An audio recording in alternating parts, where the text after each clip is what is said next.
Boa noite, estamos dando início à gravação do episódio número 26 do podcast Floripa Bora Empreender. 27, perdão, a semana foi corrida, estamos quase 30 horas aí acordado, bora pra cima, quem quer faz acontecer. E hoje vamos entrevistar uma pessoa muito especial, Ana Plentes. É Plentes que fala mesmo? É Plentes que fala, é isso mesmo. E de onde que é a origem desse sobrenome? Curiosidade. Boa. Primeiro, é um prazer estar aqui, Lucas. Obrigada pelo convite.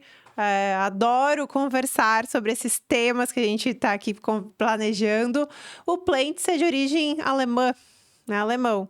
Mas eu tenho um nome no meio ali, que é o Cláudia, que eu uso pouco. É Ana Cláudia Plentes. Aí, Ana Plentes fica menorzinho, mais rápido. Daí Ana Plentes é o que eu uso mais.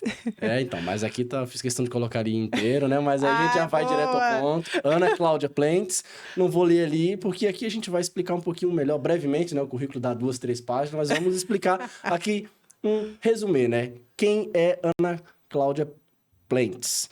Ela tem graduação em administração com MBA em gestão financeira, conseguiu unir o melhor dos dois mundos, gestão e tecnologia, se destacou como referência em startups, elaborando planos de negócio para diversas empresas e dedicando sua carreira ao aprimoramento da gestão de startups. Atualmente, atua como sócia e CEO da 49 Educação e hoje temos uma novidade para poder trazer aqui, né? Já era para ter trago em outros episódios, mas hoje vamos trazer uma novidade especial. A Ana lidera com paixão as áreas de Customer Success, ou sucesso do cliente, português, né? Back Office, e portfólio das startups de forma geral. Por sinal, já vou fazer um merchan aqui, né? A 49 Educação tem mais de 1 bilhão de portfólio ali, né? Não é qualquer empresa, não nasceu ontem. Não é qualquer portfólio. Não é qualquer portfólio. E vamos falar mais direto ao ponto sobre a carreira, trajetória, introdução, background, atuação, mentoria, startups. Tem muito assunto para a gente poder desenvolver hoje. Mas, uma perguntinha, Ana. Primeiramente, é um prazer recebê-la aqui, né? E dizer que a gente tem passado a conhecer mais do seu trabalho. Através da novidade que a gente vai trazer aqui, já trouxemos num outro podcast que ainda não está no ar, mas até sábado estará lá. Temos uma parceria através da 49, da nossa empresa que cuida da gestão das mídias. Então, já estamos envolvidos, já podemos nos chamar também, somos um 49er. É isso aí, 49er. Então, conhecemos e admiramos o seu trabalho, é um expert na parte de batalha de startups, avaliação, data room, gestão, governança. Bastante assunto aí para a gente poder falar hoje. Mas da onde que surgiu essa trajetória profissional que fez você entrar no mundo de startups e inovação? Boa. É uma baita de uma pergunta, porque uma vez que você entra no mundo das startups, é muito difícil de sair. Porque uma vez que o bichinho da inovação te pica, é muito difícil sair mesmo. É um empreendedorismo disruptivo, né? É um mundo muito bacana, é muito divertido, tem muito trabalho, mas é onde as mudanças começam e onde elas acontecem, assim. Então, eu entrei nesse mundo... não foi a minha primeira opção de carreira. Acho que como toda jovem que sai do terceirão, com aquele negócio de ter que fazer faculdade, eu escolhi fazer a faculdade de economia. E eu descobri que... Chegou a concluir? Não concluí. Eu saí no último ano de economia aqui da UFSC. Eu saí no 1 ano e meio, fiz 1 ano e meio de economia na UFSC. Eu fui um pouco menos inteligente, eu sei 3 anos. Eu saí com 1 ano e meio e... eu não me adaptei, assim, não era pra mim. Eu tava com 17 anos e falei, pô, não foi aquilo.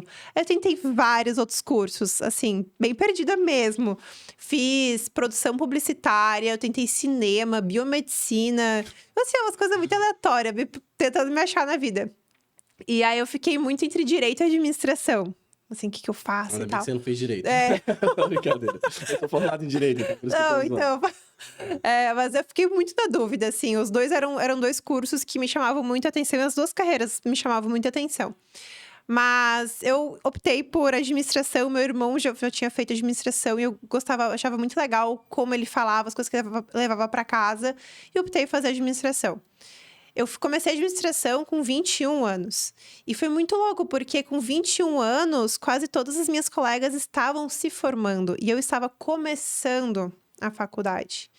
E eu ficava me cobrando muito, assim, nossa, 21 anos começando a faculdade, e com o tempo, com o autoconhecimento, tu vai percebendo que cada um tem o seu tempo, né, para escolher o que você quer fazer. E eu fiz a melhor faculdade que eu poderia ter feito, assim, eu me dediquei muito na minha faculdade de administração. Eu tive mérito acadêmico em praticamente todos os semestres, porque eu tava apaixonada por aquilo. Eu demorei um pouquinho pra achar, mas quando achei, eu me encontrei.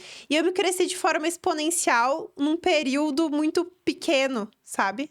Então, e quando eu entrei na faculdade de administração, eu já comecei um estágio em uma empresa de tecnologia, numa startup. E na parte de gestão de qualidade, gestão de qualidade, processos.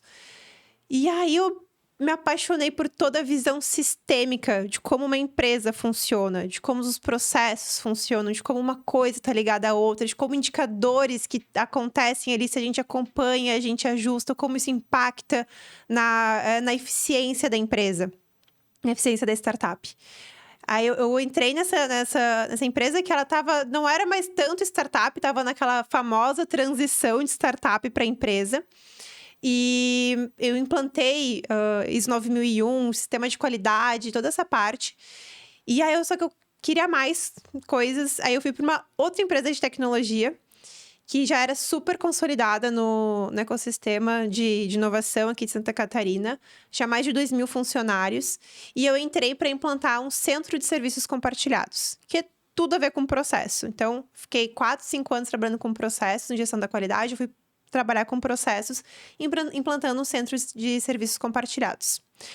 Nessa empresa que eu estava, que era mais consolidada, ela estava começando a criar verticais para investimento em startups. Então, ela estava começando a criar meio que um venture builder, né? Que é buildar, ajudar toda a parte de back-office das startups, principalmente ajudar a construir as startups do zero, ou adquirindo, enfim, investindo em algumas startups. E eu comecei a trabalhar, e eu estava nessa parte de processos, e na minha carreira, eu sempre quis ser CEO, sempre quis ser executiva. Uma CEO, uma executiva, até então, não pensava muito em empreender. Eu queria ser executiva. E eu falei, eu preciso ser CEO. Para ser CEO, o que eu preciso fazer? Antes de ser CEO, eu preciso ser COO. Então, precisa ser diretora de operações antes de ser. Mas então, o que é CEO? É diretora de operações. Cuida da operação, porta para dentro. CEO, geralmente, cuida da porta para fora. Então, cuida mais da estratégia. A organização interna, né? Isso. Põe a casa em ordem. O diretor de operações põe a casa em ordem, garante que as coisas, que os processos estão acontecendo, que os indicadores estão sendo analisados, cuida da casa interna. Então, eu preciso ser isso antes para depois ser CEO. E eu tinha um líder nessa empresa que era fantástico. Ele era uma pessoa incrível, assim. Ele era totalmente de números e totalmente humano ao mesmo tempo, porque é muito difícil ter uma liderança, assim. E eu cheguei para ele e perguntei, eu quero ser diretora de operações, quero ser diretora, né? Quero ser CEO. Vamos montar meu passo a passo, assim. Eu gostaria da tua ajuda. Eu pedi isso. E eu grudei nele. Eu fiquei 3 anos grudada nele, seguindo os passos deles, ajudando ele, sendo o braço direito. Aí deixa eu só fazer uma perguntinha. Hoje você mentora startups, mentora quem está começando no início, os early stages, quem está no meio também, quem já está lá no final de toda a trajetória de uma startup.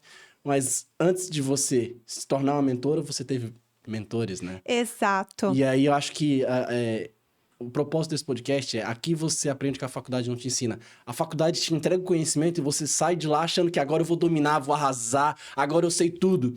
Aí você vai na prática, você fala assim, cara, a prática, a faculdade, por mais que eu tenha feito estágio, já tem atuado quando você vai arregaçar a mão e falar, agora eu quero fazer, você descobre que você precisa aprender a fazer. Exato. E aí é importante ter bons mentores, né?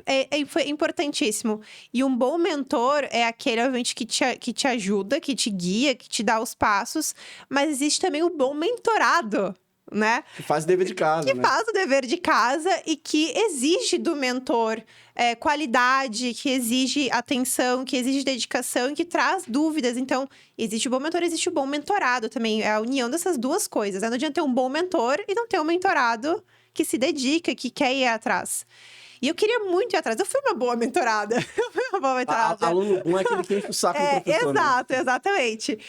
E aí ele falou assim pra mim. Ele falou, Ana, tu tem habilidades de gestão de pessoas, de empatia. Eu tenho isso muito... É nato meu, assim. Mas tem algumas coisas que eu preciso desenvolver. Ele falou que é a parte mais técnica, né? Eu vou fazer um MBA em gestão de pessoas, um MBA mais técnico. O meu perfil, eu precisava de algo mais técnico. E ele falou assim, um bom CEO se destaca muito por números. No final, caixa errei. Então, assim, quem entende de número... Você tá sempre na frente. Ela falou tão rápido que nem manezinho que eu vou... O caixa é rei. O caixa é rei. O caixa é rei. Eu tô falando isso porque eu demorei pra entender essa linguagem no ramo das startups. O caixa é rainha também, né? Pode ser. E ele falou, a pessoa que se destaca é a pessoa que tem de números. Eu falei, beleza, vou aprender mais sobre números. E bem na época eu tava fazendo uma transição da parte de gestão de processos pra controladoria. Para a área de controladoria, onde eu cuidava de todos os negócios SaaS, que são os negócios Software as a Service, que tinham clientes privados, não públicos, né? E eu tava amando aquilo tudo. Eu tava amando fazer essa transição para controladoria, de cuidar dos números, de cuidar das startups, de como as coisas estavam acontecendo, de estar nesse mundo. E eu optei por fazer meu MBA em gestão financeira. E aí, foi muito legal, porque eu consegui colocar as coisas em prática, as teorias que eu tava vendo, eu consegui colocar em prática na empresa que eu tava. Acabou sendo meio estranho, porque o meu MBA foi bem na pandemia, então deu o maior rolo do mundo. Mas, no final, deu tudo certo. Mas eu me especializei nisso e eu comecei a cuidar dessas startups, assim, dessa empresa que estava adquirindo. Ela estava adquirindo algumas startups. Então, eu cuidava dos números, conversava direto com os CEOs dessas startups. Eu ouvia a mentalidade deles. Eu falava, cara, é fantástico, assim, é muito legal empreender. E comecei a ajudar eles a evoluírem, assim, a parte da gestão deles. E aí, aconteceu em um momento... de eu receber uma indicação alguém me indicou pro Leandro, né? Que hoje é meu sócio, pra gente conversar, né? Sobre a 49. E eu conheci o Leandro. E aí, quando ele falou sobre a 49 Educação, eu falei... Meu Deus, é isso! É isso. Aí eu tomei os maiores riscos da minha carreira, que eu falo que eu saí de uma empresa super consolidada, que eu tinha toda uma carreira pra frente ali, que... Poderia demorar um pouco mais, né? Porque, enfim, às vezes as empresas demoram. E tomei a decisão de ir empreender com a 49. E algo totalmente incerto, porque startup é incerteza, né? E tá dando super certo agora. Então, eu tô há quase 4 anos na 49. Hoje, mentoro as startups que passam pelo nosso processo de aceleração. Hoje, eu cuido das áreas, né, que a gente falou, de Customer Success, da parte de back-office, que é toda a parte que eu gosto, né, que governança, financeiro, controladoria. Então, toda essa parte que geralmente as pessoas não gostam muito, né, mas que é muito importante. E tô sempre em contato com as startups para ajudar elas a fazerem captação de investimento. Então, super resumo, que não foi tão resumo. Então, na realidade, ela já adiantou aqui 2 ou 3 perguntas que eu ia fazer. Mas é isso, aqui o bate-papo é ao vivo. Então, eu vou inovar com uma pergunta. Na 49 Educação, tem alguns mentores compartimentados pelas suas especialidades. Como que é feita a escolha e o direcionamento de quem vai ser o mentor de cada startupeiro, para cada startup vocês direcionam. No seu caso, como que é escolhido? Vocês escolhem pela dor? Qual é a principal dor que uma startup tem, ou que um founder, um CEO tem? Fala, aqui tem um expert que vai ajudar você a aliviar a sua principal dor. Seria isso, mais ou menos? A gente foca super no momento do founder, da startup, e faz esse vínculo. Então, às vezes, a gente separa muito por maturidade e por momento que tá com a dor maior. Geralmente, as mentorias de vários lugares acontecem. Precisa de uma mentoria de marketing. Aí vai lá uma pessoa de marketing vai falar de marketing. Precisa de uma mentoria de governança. Vai lá, a pessoa vai falar de governança, Uma né? pessoa, a Exato. expert, não é uma pessoa, vai o expert daquele assunto, né? E aí, na 49, a gente faz um pouquinho diferente. Ou a gente coloca, a gente pega a fase que a startup tá. Então, questão de maturidade, qual que é, e faz um mix com de fato é a maior dor dessa startup, né? Então, às vezes, startups que estão mais na ideação, a maior dor dela, ela pode achar que é captação de investimento, porque ela está em ideação, precisa captar investimento. Ela pode achar que essa é a maior dor dela, mas não é. A maior dor dela é fazer validação. Startup, eu odeio esse nome, acho que o Leandro fala sempre, eu odeio a validação. Mas a maior dor dela é fazer validação, é conquistar, ter os early adopters, fazer as primeiras vendas. Essa é a maior dor dela. Então, tem especialista para isso. Tem startup que já está vendendo, que já precisa crescer as vendas. Tem startup que precisa captar investimento, porque de fato já está vendendo, já tem uma constância, já chegou lá no famoso PMF, que é o Product Market Fit, e aí precisa fazer uma captação de investimento. Então, a gente vai fazendo por essas dores, por esses momentos. Não somente preciso de marketing, preciso de comercial. É mais pelo momento do que pela dor, né? Preciso de governança, sabe? É um mix do momento, é que cada momento tem uma dor. E às vezes o founder não ele acha que é uma dor, quando na verdade é outra. E aí eu vou até trazer um exemplo. A gente, através da nossa parceria com a 49, o Leandro nos presenteou para conhecermos melhor o ecossistema. Fizemos a parte da 22ª turma. Eu e a minha esposa, que somos sócios na parte da gestão das mídias. E uma das coisas que eu achei muito interessante foi o caso de um participante que ele estava sendo mentorado pelo Leandro, que ele entrou no programa da 49 querendo fazer ajustes para captar investimento. Ele queria um investidor. E lá pelo meio do processo, ele percebeu que ele precisava ajustar como é que eu posso falar?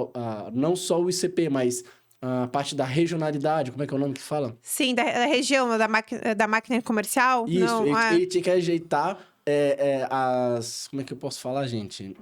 As redondezas, os limites. As adjacências. Isso, ele tinha que ajustar as adjacências. Em vez de ele querer captar investimento para poder ir para fora, ele tinha que dominar e expandir as adjacências. Perfeito. E quando ele percebeu isso, ele falou, nossa, é muito mais barato eu fazendo ajustes na minha máquina de venda, eu cresço internamente, não preciso dar um passo maior que a perna, então não preciso abrir mão do meu equity.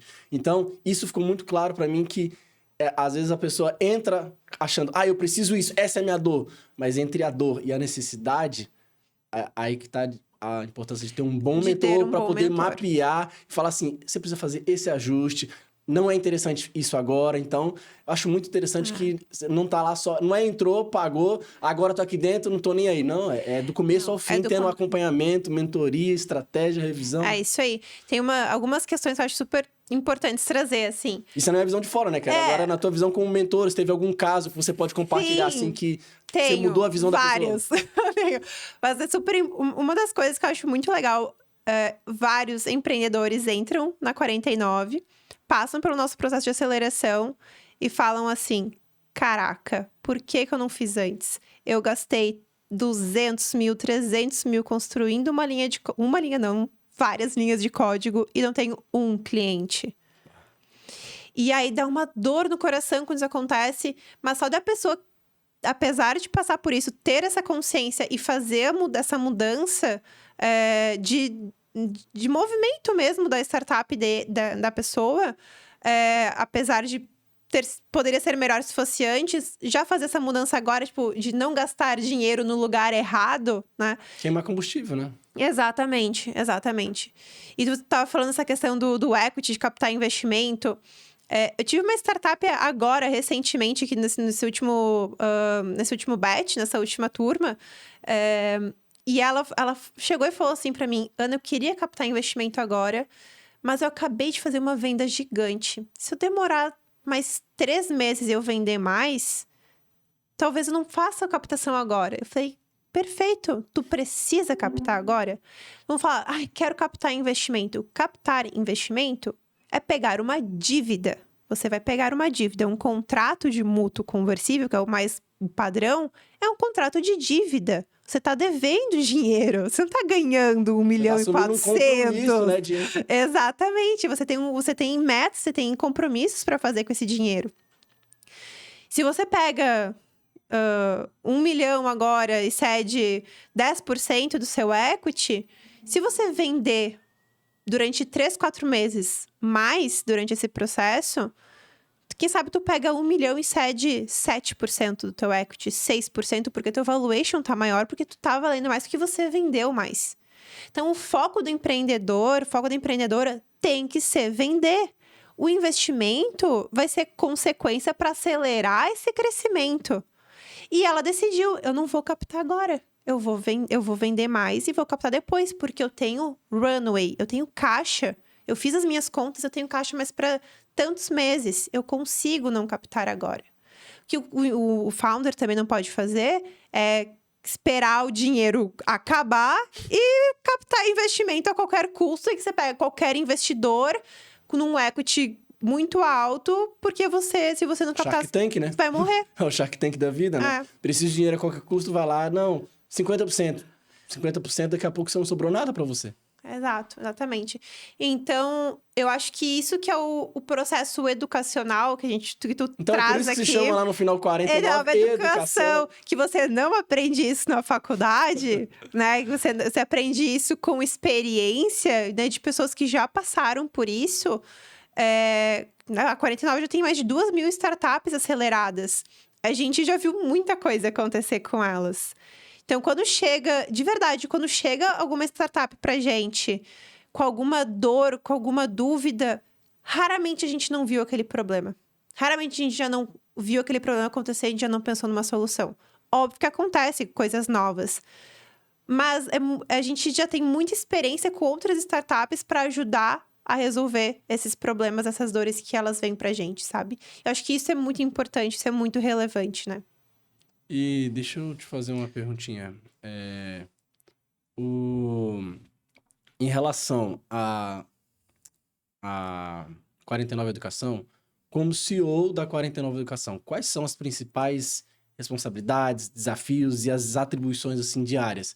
Porque, com certeza, como mentora, como não só mentora do programa, dentro da 49 tem que colocar a casa em dia. Como CEO da 49, quais são os principais desafios e responsabilidades? Boa. Colocar uma casa em ordem diária é um trabalho diário? É um trabalho diário.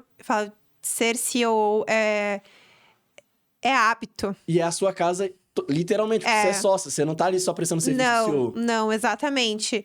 Então, o nível de comprometimento, de responsabilidade, né, é totalmente diferente.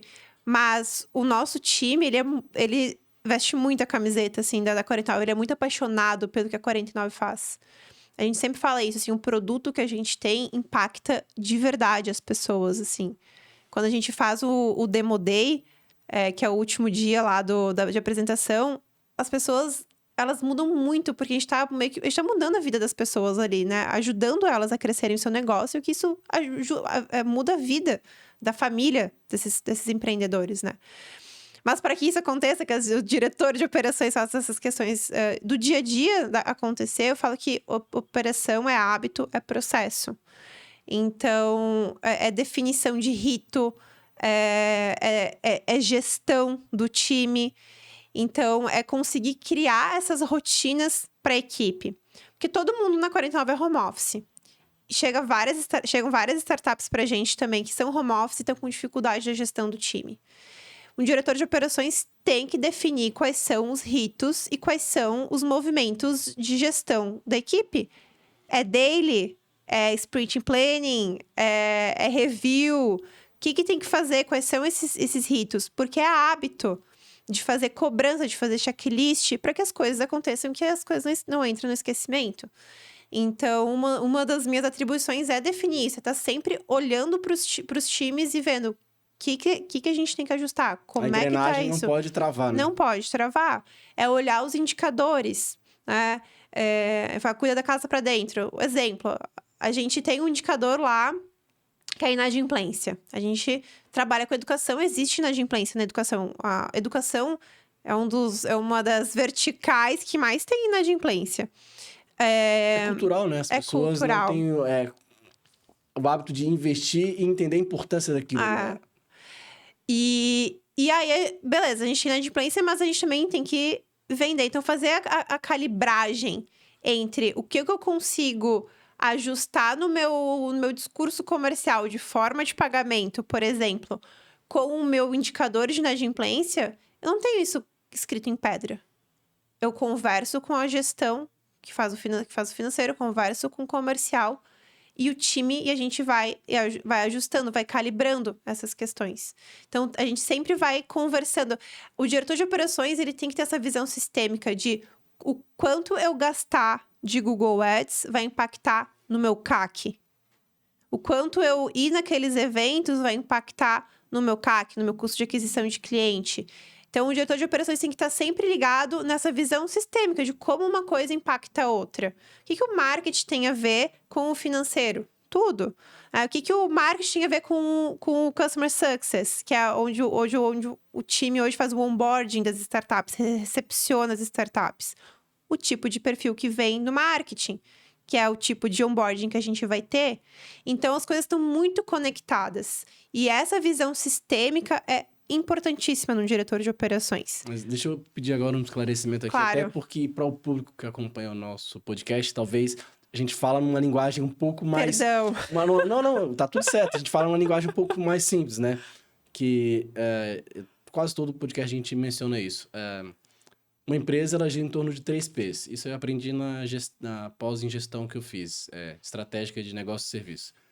Pessoas, processos ou ferramentas e produto ou serviço. Produto ou serviço qualquer empresa vai ter e ela tem que ter um mínimo de qualidade para poder entrar no mercado e concorrer. Então, não é esse o foco, não é o produto. Eu acho que até na 49, vocês trabalham... É o minimamente... É o produto mínimo viável. Você não tem que focar no produto perfeito. É o mínimo. Você tem que focar nas pessoas, que são as necessidades delas. Mas você não pode esquecer que tem que ter um processo, um passo a passo, uma metodologia. Isso aqui é a alma do negócio, né? É o que mantém a engrenagem. É o que escala. É o que escala, são os processos. É isso aí, Lucas. Porque não adianta... Pessoas não escalam. Tipo assim, eu quero escalar, quero ir pra vender nos Estados Unidos. Como é que eu vou fazer isso? Eu vou botar um monte de pessoa pra lá? Meu, o custo que isso vai ter. O que escala é a forma que você monta o seu processo. É a forma como tá montada a sua tecnologia. Sempre falo que tem 2 tipos de escalabilidade numa startup. A forma de vender, a forma de vender é escalável, a forma de entregar o produto é escalável. Tem essas 2 questões. Às vezes você pode ser escalável na forma de entregar o produto e não ser nas vendas. Precisar de pessoas sempre lá vendendo. Idealmente é que tu consiga fazer as 2 coisas, né? Ser escalável em produto e ser escalável em venda. Para isso, você precisa ter processo. Você precisa ter ferramenta. Você precisa ter pessoas que saibam executar isso, né? E que ajustem os processos, que ajustem as ferramentas, né? Mas o que escala a base da engrenagem são os processos. E... Assim, vou pular para uma especialidade sua, já que a gente está falando sobre métricas, sobre números. Uma das suas especialidades, e isso daí faço questão de mencionar que não sou eu lendo o seu currículo, o próprio Leandro Piazza falou assim, faça perguntas porque ela é expert no ecossistema de startups nesse assunto, hein? Tá com moral de casa, Olha, hein? essa moral tá boa. Você, reconhecida como expert em Data Room. O que é Data Room? Para quem não conhece, talvez quem está pensando em fazer o programa da 49, nem sabe que precisa disso, nem sabe o que é isso. Uhum. O que é Data Room? E, para quem não está familiarizado, e qual a sua importância para as startups? Boa. Data Room, se a gente for pegar literalmente tradução, é um quarto com dados. Então, assim, é literalmente uma sala com dados onde você vai centralizar as informações das suas startups. Mas não são só dados, são informações. São informações relevantes que você tem que ter dentro de uma pasta, enfim, de uma ferramenta. E por que é importante? Você colocar as suas informações organizadas em algum lugar faz com que você olhe internamente para os seus processos, para a sua gestão, para os seus números e identifique melhorias. E isso... Tem comparativos, no caso? Isso, tem comparativos. Você, por exemplo, eu preciso do contrato social da 49 Educação. Onde é que tá? Tá lá naquele lugar, tá lá no Data Room. Hoje tá na nuvem, né? Hoje tá na nuvem, tá lá no... mas eu sei onde tá. Mas eu preciso disso no meu dia a dia na gestão, mas se eu estou captando investimento, isso tá lá pros meus investidores ou pro meu pipeline de investidores para eles verificarem.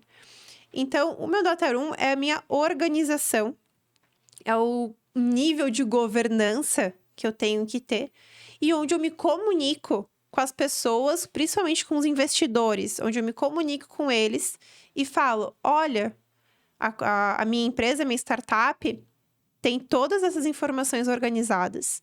Tu não precisa ficar me pedindo informação, tá tudo aqui, é só você verificar. Eu atualizo isso todos os meses, todo dia 10. Mostra um nível de organização, um nível de dedicação com a sua startup, com o seu negócio, que o investidor fez assim, massa, que legal. E daí que tu precisa ter as informações perfeitas, precisa ter tudo maravilhoso. Porque existem fases na governança, né? A governança, quando a gente fala em governança, a galera fica meio assustada. Assim, pá, governança, não quero ficar Tá, e qual a bem diferença longe. entre governança, é um pedaço da gestão? O que é governança, já que você tocou nesse assunto? Boa. Governança é accountability, então, ter as coisas certas nos lugares certos, é equidade, é ter as informações em níveis, né, gerenciais, que as pessoas certas olhando as coisas certas, né? É eu conseguir ter organização, ou conseguir ter rastreabilidade das minhas informações. Então, é organização, mas não é qualquer tipo de organização. E eu não preciso ter um nível hard de organização, de governança, quando eu tô uma startup que está captando investimento anjo, um pré-seed, um seed. Eu não vou ter o mesmo nível de governança e as mesmas informações no meu data room do que uma startup que está captando uma série A. Então, eu vou evoluindo isso. Vai evoluindo, né? A cobrança também, né? Exato. Vai evoluindo a maturidade, vão evoluindo essas informações. O investidor não vai exigir um nível, um código, um processo de contratação de pessoas super descrito numa startup que está captando um anjo ou um pré-seed. Não, isso é um nível de governança. Ter esses processos desenhados está dentro da governança. Mas eu vou precisar ter... precisar ter uma pessoa que faz esse tipo... Um terceiro que faz esse tipo de processo para mim. Então, eu vou tendo esses encaixes, assim, para cada tipo... Para cada área... Para cada fase da startup, eu tenho esse nível de governança. E o Data Room, você montar um Data Room... É um dos primeiros passos para você ter esse tipo de informação. E o Data Room, na captação de investimento, ele facilita a vida, assim, ó, ele agiliza a captação muito, muito. Geralmente, uma captação demora 6 meses, média. Se você começar só o seu roadshow agora, o dinheiro vai entrar na sua conta no mínimo 6 meses. Por que esses são esses 6 meses? Porque tem negociação, tem due diligence, tem todo esse processo. De organizar, talvez. De organizar. Se já tá tudo organizado antes, sabe que esse dinheiro não pode entrar em 4 meses? 3 meses? Eu vou até puxar a sardinha, né? Porque a gente postou na semana passada o depoimento de uma startup que fez tudo em 2 meses. Porque ela já tinha passado pela... Programa de Aceleração da 49, já estava com a governança, com a diligência, com tudo em dia. Quando surgiu o investidor, que por sinal já tinha um contato, sabia que estava tudo certo, foi só conferir e dinheiro na conta. É isso aí. Então... A mágica acontece para quem já tá... acontece, exato, só que é isso que eu acho que é muito importante os founders, as founders entenderem que esse processo ele tem que ser gostoso, tem que ser prazeroso, sabe? Não pode ser... Tem que ser... Quando você vai montar um data room, é muito importante que todos os founders, os sócios, estejam fazendo isso em conjunto. Cada um com sua responsabilidade, cada um dando a sua opinião e fazendo isso em conjunto.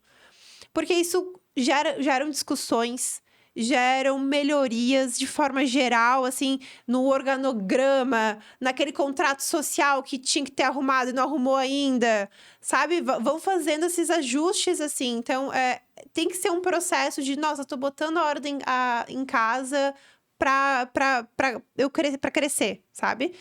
E é muito importante isso ressaltar. Tem níveis disso. Você não vai querer ser super, ultra, mega organizado com todo o nível de governança master se você ainda não precisa disso. Tem fase. No início, você vai focar em vender. O foco é venda. Tem uma frase sua que eu acho que é o mantra ali um dos mantras da 49, que é negócio validado, é nota fiscal emitida. Eu adoro falar isso. Negócio validado, qual que é o maior sinal?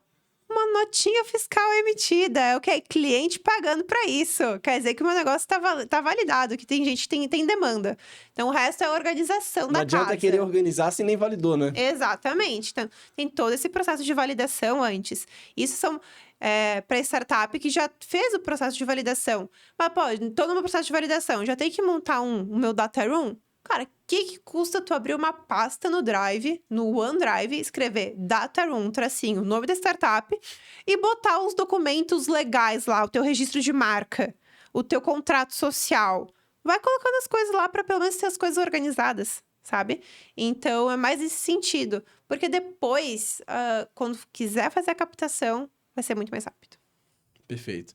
E, assim, você já até deu algumas dicas aqui, né? Ela já adianta 3 perguntas numa resposta só. É incrível. A maioria das pessoas, a gente faz uma, vai para outra. É papo de mentora, né? Já tá dando a dica numa lapada só.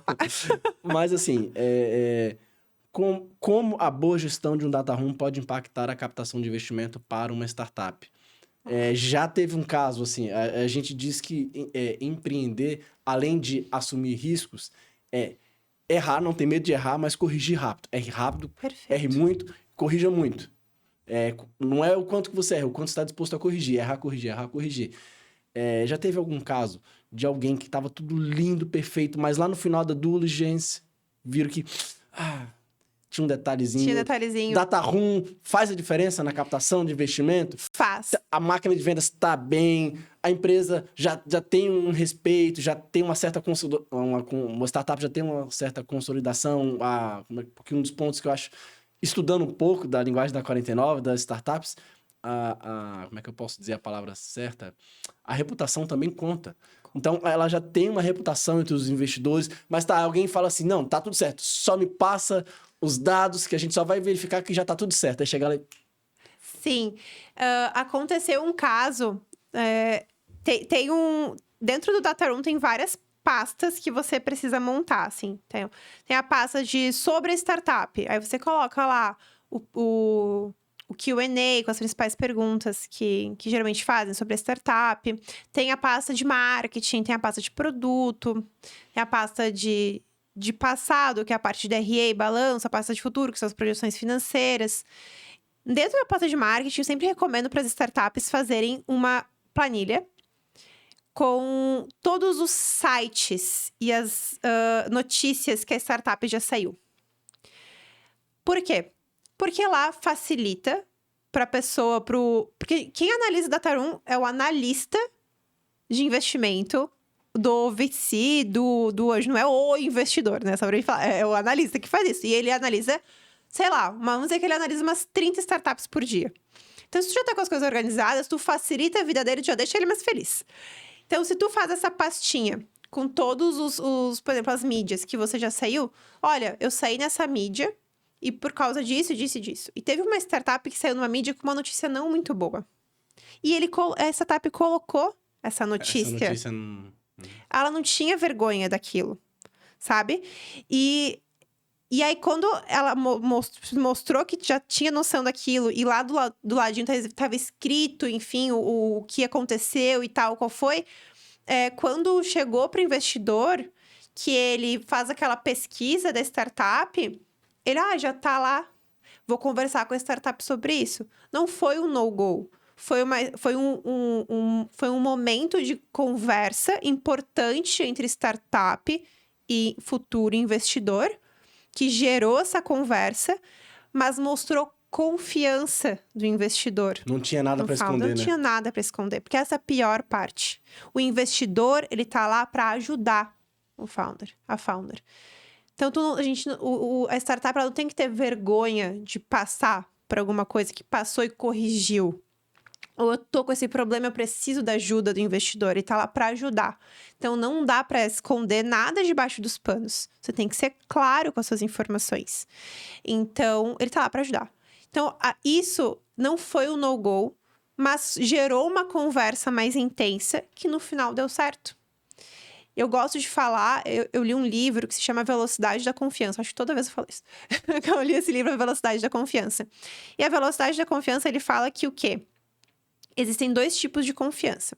A confiança técnica, a confiança né, na técnica e a confiança de caráter. Eu posso confiar tecnicamente numa pessoa, porque ela é capacitada, mas talvez não confie tanto no caráter. Posso confiar no caráter, mas, na parte técnica tá mais difícil. Então, eu tenho que ter esses 2 tipos de confiança. E quanto maior a minha confiança, menor os meus custos e mais rápido eu vou. Por isso, a velocidade da confiança. Quanto mais confiança eu tenho, as coisas andam mais rápido. Porque eu não tenho que ficar verificando, eu não tenho que ficar lembrando, as coisas acontecem. Então, quanto mais confiança você gerar para o seu investidor, para o seu futuro investidor, mais rápido as coisas vão acontecer. E se você for consciente das suas questões, dos seus problemas, e tu mostrar, eu tenho isso num data room, as coisas acontecem mais rápido. Por isso que se tu tem um data room, em vez de tu captar em 7, 8, 6 meses, tu pode captar em 4. Porque tá mostrando confiança, tá gerando credibilidade pro investidor. E aí eu vou até puxar a sardinha para hoje de manhã eu gravei um curso, que a gente vai lançar nosso primeiro curso aí na Biz Digitais, e a gente falava sobre gestão para as pequenas empresas, né? Que é um dos business que a gente tem, que existem 2 tipos de pessoa numa empresa, a pessoa física e a pessoa jurídica. A pessoa jurídica é uma ficção, mas é uma pessoa, e ela importa a credibilidade da pessoa física. As duas são 2 pessoas que se fundem em uma só. Então, acho que esse é o ponto que talvez tu tá trazendo. A pessoa física, ela traz para a pessoa jurídica a credibilidade. E vice-versa. Então, as 2 têm que estar alinhadas, né? Por isso que é importante você transmitir missão, visão, propósito. Projeção é você, inclusive, mostrar quais são as suas ambições, o que você almeja. Por que você abriu essa empresa e aonde você quer chegar, né? Aí eu vou até entrar numa sardinha, puxando sardinha. A startup, ela nasceu para poder ter um exit. Pronto, acabou. Quem criou e não pensa nisso, tá no lugar errado, né? Aí eu quero até te perguntar, tem que ter... isso também faz parte nesse propósito de querer fazer essa diligência? Não sei. Com certeza. Então, a startup, ela vai nascer ou para fazer um exit, um M&A, né? Ou, sei lá, vai virar um IPO da vida, vai fazer um IPO ou, sei lá, vai viver a vida como vai ter o lifestyle, né? Lifestyle business. Eu vou ter startup para ter. E talvez gere lucro e tá tudo certo, tá tudo bem, só que você tem que ser consciente disso, né? Existem vários negócios que não são startups que geram lucro. E tá tudo bem. Startup em si, ela foi feita em algum momento para gerar liquidez. Então, gerar liquidez é ter um movimento de saída, um movimento de investimento, de aquisição. Então, a startup, ela tem que nascer com esse pensamento de visão de eu tenho um ativo. A gente fala isso muito na 49. A visão do founder, da founder, eu tenho um ativo, que em algum momento vai gerar liquidez. Como que eu engordo esse ativo, né? Como que eu faço esse ativo crescer e se tornar... Ele crescer e se tornar interessante para uma empresa adquirir, né? Eu consigo fazer isso... por exemplo, eu posso colocar quais são as minhas opções de via de consolidação no meu pitch, né? Vou lá no meu pitch deck, lá no meu deck eu ponho a minha visão de consolidação. E lá no meu data room eu tenho uma pastinha onde eu explico melhor eu tenho essa visão de consolidação para essas 4 empresas, para esses 2 mercados. Tô na dúvida ainda. E tá tudo bem, tá na dúvida, tu tá no início. Mas eu tenho essas 2 possibilidades. Eu posso ser adquirido pelo mercado agro ou pelo mercado de fintech, né? Essas aqui são as empresas que eu acho que podem acontecer. Eu consigo explicar isso mais no meu Dr. 1. Então, eu tenho essa visão. Eu não preciso ter certeza dela. Até porque se você tiver certeza, alguma coisa está errada, né? Porque mais de 6 meses, se tu fizer previsão mais 6 meses, já tá jogando búzios, né? Então, você tem que... mas você tem que ter a visão, você tem que ter esse planejamento, né? E é muito importante que as founders tenham essa visão entre si, com os sócios, e vão discutindo isso. Não precisa discutir isso toda semana, mas numa reunião de conselho, que é por exemplo, um item dentro da governança, você ter reunião de conselho, mesmo não sendo uma SA, você pode ter conselho, um conselho consultivo, de 3 em 3 meses, vocês trazem isso para a pauta para discutir, porque é estratégico. É onde a startup teria, no caso, os advisors, que Isso, exatamente. Perfeito. Eu vi que Perfeito. lá atrás, nas antigas, você teve um podcast que você gravou junto com o Leandro, com o Advice, o Ítalo, querido, o Ítalo. Ele é fantástico, ajuda muita gente na toda a parte estratégica e de governança e finanças. Ter um advisor numa startup é maravilhoso. Às vezes é melhor você ter um advisor em certo momento do que captar investimento. Porque você cresce com o advisor e depois você capta. Então, você ter um advisor no seu conselho que te ajude a fazer essas tomadas de decisão, a fazer direcionamentos, é fantástico, porque isso também molda um pouco da tua operação, do teu desenvolvimento do teu produto, né? Mas, obviamente, que você pensar que você vai ser adquirido por tal empresa, isso não pode moldar 100% a tua operação. A tua operação tem que ser moldada pelo problema que você está resolvendo, pela paixão pelo problema que você está resolvendo, né? Por isso que fez você, né, ter o sonho grande dessa startup. Mas ter essa visão de consolidação que a empresa pode te comprar ajuda a tomar certas decisões estratégicas de direcionamento, né? De rota. Perfeito. Isso aí a gente já está entrando justamente numa das outras especialidades, porque além de mentora, você também participa de diversas bancas como... como é que é o termo correto? Como de avaliadora. Avaliadora de bancas, né? De batalhas de startup. Então, não é só o Data Room que importa, tem outros quesitos. E em relação ao Venture Capital, quais são os principais fatores que você considera ao avaliar uma startup para ver se ela é um bom investimento? Boa. Todo mundo fala isso, mas tem que falar, não tem jeito. É o tamanho de mercado que a startup tá. Porque o tamanho de mercado é o limitador, vamos dizer assim, da startup. Então, tá num tamanho de mercado pequeno, te limita aquilo, né? Limita o quanto que ela pode faturar, Exatamente, limita o quanto ela pode faturar, quanto ela pode crescer. Então, o tamanho de mercado é super relevante, né? Os founders, as pessoas dentro da startup também é muito importante, algo que é analisado, a complementaridade das pessoas, né? Essa consciência de que tem que ter pessoas que se complementam como sócios é muito importante, então... E aí eu vou até te fazer uma perguntinha puxando sardinha, né? A 49 tem CEO, Leandro, tem você, COO... Tem o Léo, né, que é CTO, Isso tem aí. CRO. Essa sopa de letrinhas é o que... É disso que você está falando? De ter pessoas, cada um nas suas funções estratégicas para fazer a engrenagem como um todo funcionar? Exato, exatamente. É muito importante ter essas coisas. Porque no começo tá lá, CEO e founder, tá? E o que mais? Por isso, eu montei uma startup sozinha. Beleza, mas tu vai fazer literalmente tudo, mulher. É muita coisa pra fazer, entendeu? Então, geralmente, VCs, o Venture Capital, quando vem solo founder, que a gente chama, já acho meio estranho. Assim, tá, beleza, é solo founder. Mas você tem um time, pelo menos, mais sênior que te ajuda nessas grandes entregas, porque é muita coisa pra tocar sozinho. É muita coisa para tocar sozinha. Tem marketing, tem comercial, tem produto, tem tecnologia, tem financeiro. Tu entende que uma pessoa... E o dia tem só 24 horas, exatamente. né? E uma pessoa ter todas essas habilidades é um muito MacGyver. difícil. É um MacGyver, né? O Jack Bauer. Alguma coisa vai ficar para trás. Sim. Alguma coisa vai ficar para O trás. processo, né? Não dá pra lá. Então, por isso que é importante essa complementaridade. Obviamente, se você...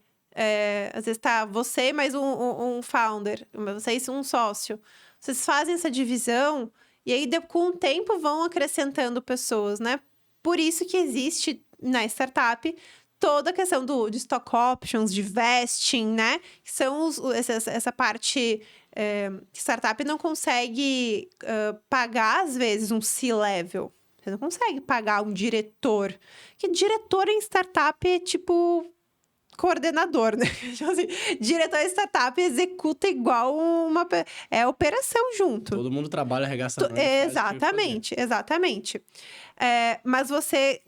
Então, tem formas de fazer isso quando você não tem um sócio, uma sócia, de você trazer pessoas com vesting, né? Que vai vestindo ao longo do tempo um percentual da startup, porque às vezes você não tem condições de pagar o dinheiro que ela tá ganhando numa outra empresa. Se ela acredita, por que ela não vai aceitar, né? Ela sabe que quanto mais ela se dedicar, mais ela vai...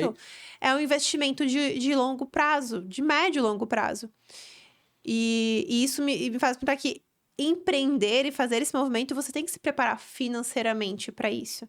Muitas pessoas, às vezes, querem empreender, eles não se preparam financeiramente para isso. Acho que empreender já vão ganhar muito dinheiro no início. E não é assim que funciona. Você tem que se preparar financeiramente. E se você não se prepara, você se ferra no processo. Porque daí você capta investimento e você cede 20% do seu equity por 200 mil, entendeu? Porque você precisa de dinheiro. Então, você tem que se organizar nesse sentido. Você tem que pensar. Aí volta de novo, né? O caixa é rei, né? Um caixa é rei. É isso aí. E é incrível você estar falando isso daí, porque um dos pontos que eu também mencionei ali no curso que eu gravei hoje pela manhã é que quando você tá... na metodologia do 5W2H. As pessoas, o que, por quê, quando, como, onde, com quem, mas eles esquecem do quanto. Aí até mencionei o conceito do MVP. Eu vou alugar uma sala, vou mobiliar ela inteira, vou pagar aluguel e no mês seguinte, no máximo no mês seguinte tem que entrar cliente, porque senão, meu Deus, como é que eu vou pagar as contas? Tem que pensar no caixa, você tem que ter projeção de, no mínimo, por quanto tempo você consegue se manter até que comece entrar o cliente, fazer a máquina de venda, né? Esse pensamento é do empreendedor, indiferente qual ramo que ele atua, né? Exatamente. Esse pensamento de testar, né? Validar, testar, tudo mais. Se a gente parar pra pensar, isso vem de muito antes, quando a gente pensa no ciclo PDCA. Na gestão da qualidade, lá de Toyota, Tô falando com a Ford. administradora aqui, né? Exato. O que é PDCA? É você medir, você executar, você corrigir, MVP é exatamente isso. MVP vem da onde? Do Lean Startup. O Lean Startup vem da onde? Do Lean da produção, da indústria, da linha de produção. Então, Charlie Chaplin em tempos modernos, né? Isso já existe há muito tempo. E a gente vai adaptando. Então, o empreendedor tem que fazer isso. Tem que testar. Tem que fazer sempre esse teste. E tem que sempre usar o mínimo, né? O mínimo. Para conseguir depois, foi validado, massa. Agora eu vou colocar dinheiro nisso aí para crescer, né? Mas a gente tem que ter esse pensamento para tudo que a gente faz, na verdade, né? Papo de doido aqui, né? Já puxando startup, empreendedorismo, vai tudo e mais um pouco, né? Mas é isso daí. Porque esse é legal de conversar de empreendedor para empreendedor. Porque aí a linguagem... áreas diferentes, mas tem um ponto em comum. É verdade. São empreendedores de áreas diferentes, mas começa empreendedor. É empreendedor. E na sua visão, é uma pergunta que a gente sempre faz aqui. O que é empreender para você?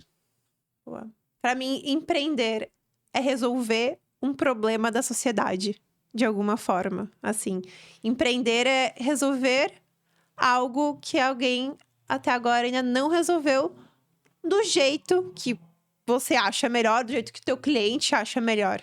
Então, para mim, é resolver um problema e ajudar, né? Ser útil para a sociedade. Empreender é isso, é ser útil, resolver um problema, girar economia, seguir um propósito no meio disso tudo, né? Então, para mim, é isso. Cara, e o que eu acho mais legal, isso eu falo até olhando ali pra câmera, você percebeu, depois quando você for assistir essa parte, olha no olho dela, ela fala com o olho brilhando, cara. Então, você vê que é por paixão, é por propósito. Acho que tem que ter 2 P's para você empreender, paixão e propósito. Nossa, perfeito. É isso aí, é isso aí.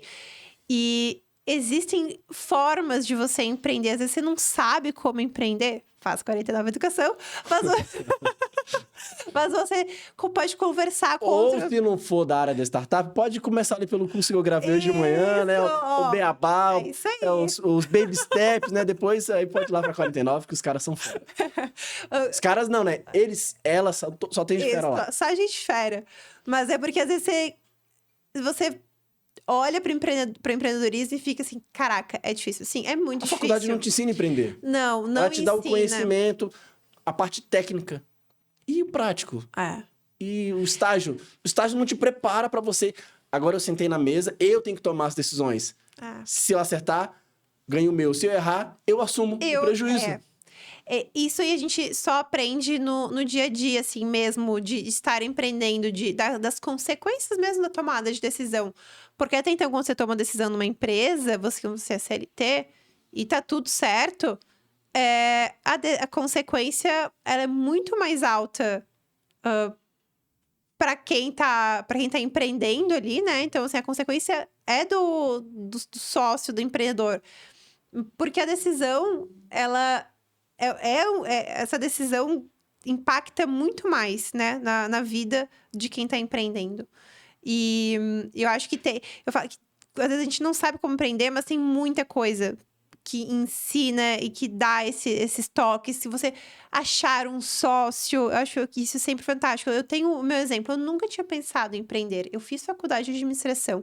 Eu trabalhei em empresas de tecnologia, que eu achava os sócios, eles eram fantásticos, eu admirava eles demais, mas até então eu não tinha pensado em empreender.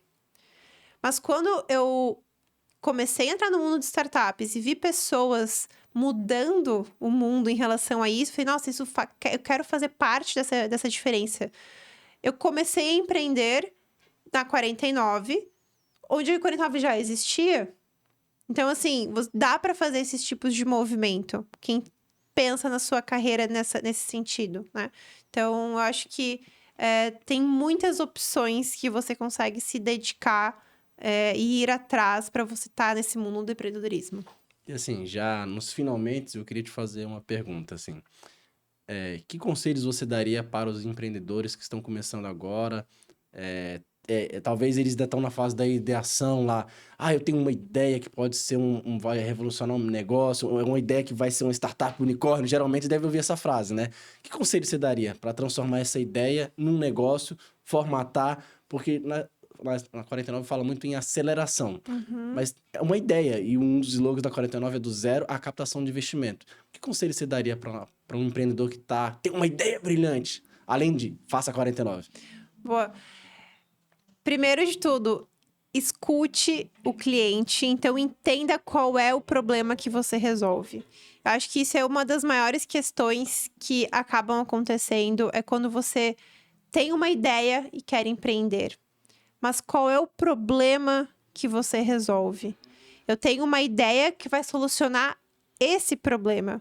Então, a dica que eu dou para os empreendedores é: entendam do problema que vocês resolvem. O restante, como vai criar a solução, como você vai ajustar os processos, como você vai captar investimento, como você vai vender, se você for aficionado pelo problema que você resolve e você for expert nisso, essas coisas vão acontecer naturalmente. Porque quando você faz uma venda, quando você conversa com alguém e você fala sobre como você vai resolver, como você vai ajudar essa pessoa, e não olha esse produto, olha esse serviço, e não olha como eu vou te ajudar, olha nessa perspectiva. Isso já faz muita diferença no início da jornada. Então, o início da jornada, para mim, quem quer empreender não precisa ter uma ideia maravilhosa, uma ideia revolucionária. Você precisa resolver um problema. Então, faça isso. Pense em como fazer essa validação que o problema existe e que existe demanda para isso. Perfeito. E assim, gostaria de finalizar dizendo que foi uma conversa incrível, maravilhosa. Se deixasse, falava 2 horas aqui, porque o assunto é muito interessante. Mas como as pessoas, os ouvintes vão poder te encontrar nas mídias sociais? Pode falar o seu perfil do Instagram, LinkedIn, Tá. como que a pessoa te encontra? Boa. O LinkedIn, Ana Cláudia Plentes. Tá aqui, né? Tá aqui, Facinho. ó, exatamente, é só procurar lá o som que vai estar. Acho que é a única. E no Instagram é @AnaPlentes. É isso aí. Essas acho que são as duas redes que eu mais utilizo, Instagram e LinkedIn. E não perca, em breve teremos recortes dela lá também no Instagram No da Instagram, 49. por favor, né? Sigam muito antes da 49, @49educação. E o nosso site também, www.49educação.com.br. No LinkedIn, a gente também tá como escola lá, então fica bem bacana quando, né, tu consegue ver também quem já se formou, quem já tem quem já passou pelo nosso processo de aceleração, também nosso LinkedIn. Então, tá bem bacana. E o nosso Instagram também tem vários cases de sucesso, né? Então, Toda quinta, né? Toda quinta tem. acompanhem lá, que a gente consegue ver como que a gente impacta esse mundão das startups. E finalizo dizendo que foi um prazer aprender um pouco mais, conhecer um pouco mais da sua história. E DataRoom, governança, caixa é rei. Caixa é rei. Grave essa frase aí. Agradeço a todos que vão prestigiar esse podcast logo mais. Prometo que até o final de semana a gente coloca tudo em dia aí, tá? Tem alguns acumulados aí, mas tivemos alguns problemas pessoais e tudo no seu devido tempo. Gratidão por nos prestigiar Muito essa noite. obrigada, Lucas. Obrigada mesmo. Foi um prazer conversar mais contigo aqui, te conhecer um pouquinho mais. Foi ótimo. Muito, muito obrigada. É isso, pessoal. That's all, folks. Até breve. Vamos lá que o pessoal...